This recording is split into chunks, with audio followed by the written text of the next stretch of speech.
fear with Devin. Devin don't have no power. Ultimately, what do you feel puts you over the line against Ryan in this fight? I know him. Know him really well. Is it something similar that because Ryan knew Devin so well, he knew how to fight him? Is that like the mirror with this fight, that you know Ryan so well that you know what to throw at him? There's no fear with Devin. Devin don't have no power. And then also, want to come in all that extra weight, overweight. So, that makes a big difference. There's still a lot of controversy going on with that fight. Okay, welcome back to the channel. Welcome back. So you just heard Roly Romero, Roly Romero, right? New 147-pound champion after defeating Ryan Garcia.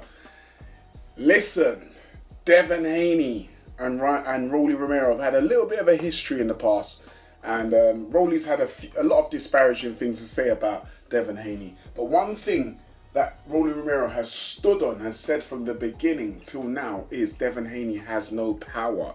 So this is the reason why Roly says he doesn't fear him at all, and none of the other fighters within his weight class fear him. So listen, I'm going to address the elephant in the room. Personally, I've said it a year ago, right? Shout out to Buckle Up Boxing, Sports Predictions 101, because he made a video recently and he spoke on this, right? I personally believe that Roly Romero would beat Devin Haney, right? I believe would beat him. It's not a foregone conclusion, but it's a possibility that Roly Romero beats Devin Haney. Will the Haneys entertain this fight? I doubt it. I highly doubt it. But there's a belt on the line, so it's an easy way to a 147-pound belt if they wanted to go that path. What is next for Devin Haney? Who does he fight next? I think he looked terrible in that Ramirez fight. And I will tell you, the next time a big puncher touches Devin Haney's chin, he's going down. He's going to go down. Trust me. As I said before in my previous video, I didn't see much difference between the Williams-Skull fight and the Williams-Skull versus Canelo fight and the Haney versus Ramirez. The only difference was Ramirez was trying to press Devin Haney, and Devin Haney had to get on his bike, right? Because he didn't want to face that power. But Skull was comfortable. He kept his distance from Canelo all night, pot-shotted him every night whenever he felt like it, but stayed out of range for most of the fight. But Devin Haney was nervous, jittery, crossing his legs, becoming a bit, how can I say, he looked like he was off balance every now and again. That's the reason why a lot of people felt like his footwork, something was wrong with his legs. Okay? So look, Ryan Garcia failed. He fumbled the bag. He failed to beat Roly Romero. So this rematch between these two guys, it looks like it's dead in the water. Nobody seems like they want to see this fight at the moment. But I personally wouldn't mind seeing Romero versus Haney, because there's been a history between the guys.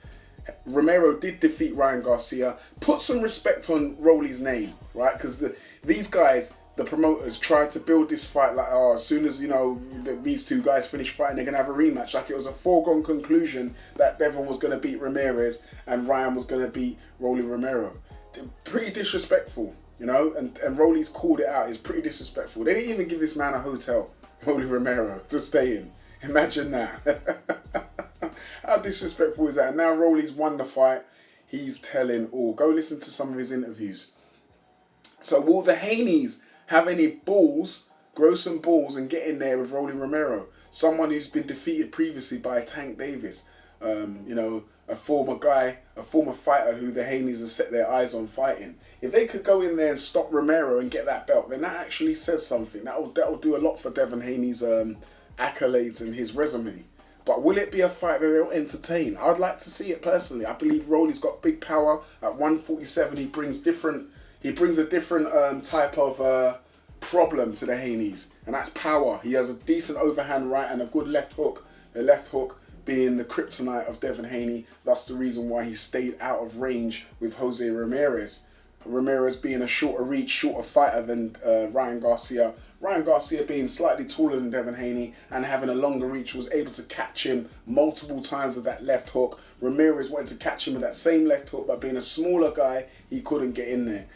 Devin Haney's built a reputation of fighting smaller guys down the whole straight of his career. That's the reason why these guys couldn't catch him. Haney being a quick twitch fighter, stick and move. Not much sticking and moving in this last fight, but this is basically his bread and butter. He likes to use the jab and then get in and out of there. If you watch the Regis Prograis fight and then you go and watch this Ramirez fight, I mean, you're looking at two different fighters here. Devin Haney, you know, the accolades they like to put on him, the youngest ever undisputed champion in the 4-belt era. I don't know what that means, but anyway, 2-weight world champion, won't take that away from him. He looked like shit against Ramirez, right? The only time he's saying, redeem yourself. He has a chance to redeem himself, fight Roly Romero, and defeat Roly Romero, and restore some pride and honor to, you know, your stable. And something else I wanted to say as well, I think I left it a bit late, right? So hopefully some of you guys still listening to the video. Bill Haney, what the hell is he doing? Maybe I need to make another video about this. Bill Haney still in the corner, not listening. He's got Shane Mosley, and who's the other guy? Nate something. I can't remember the guy's name, the trainer, Nate something. Two of these guys, boxing, flipping Hall of Famers, in your corner, and you still want to be the chief second to try and gain all the accolades and try and call yourself the best trainer, best father trainer? Get the fuck out of here. Bill, you're destroying your son's career. Let the professionals take over. Anyway, do us a favour. Enough said. Smash the like button, hit that bell for notifications to get all the new latest videos.